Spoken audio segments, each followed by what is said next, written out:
Morning friends, હું Sabbir મોટન ઇરમ tuitions ક્લાસીસમાં તમારા બધાનું સ્વાગત કરું છું. વિદ્યાર્થી મિત્રો, આજે આપણે ફતેહપુર સિકરી વિશે અભ્યાસ કરીશું.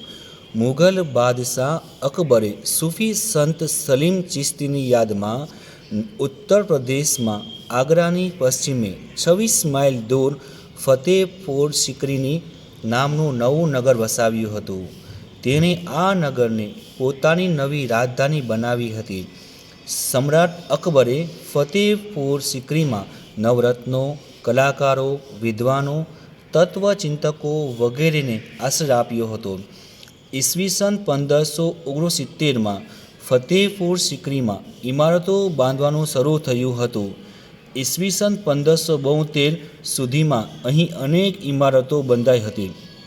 અહીંની ઇમારતોમાં બિરબલનો મહેલ, બેબી મરિયમનો સુનહરા મહલ, તુર્કી સુલતાનનો મહેલ, જામે મસ્જિદ અને તેનો બુલંદ દરવાજો મુખ્ય છે.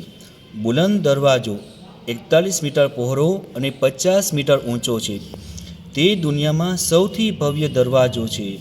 અહીંની અન્ય જાણીતી ઇમારતોમાં જોધાબાઈનો મહેલ, પંચમહલ, શેખ સલીમ ચિશ્તીનો મકબરો એટલે કબર, દીવાને આમ, દીવાને ખાસ, જ્યોતિષ મહેલ વગેરેનો સમાવેશ થાય છે.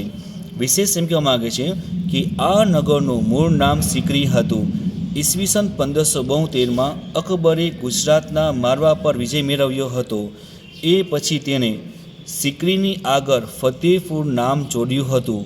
ફતેહપુરનો અર્થ થાય છે વિજયનું નગર એવો થાય છે. વિદ્યાર્થી મિત્રો, તમને મારો વિડીયો પસંદ આવ્યો હોય તો મારી યુટ્યુબ ચેનલને સબસ્ક્રાઈબ કરી શેર કરવા વિનંતી.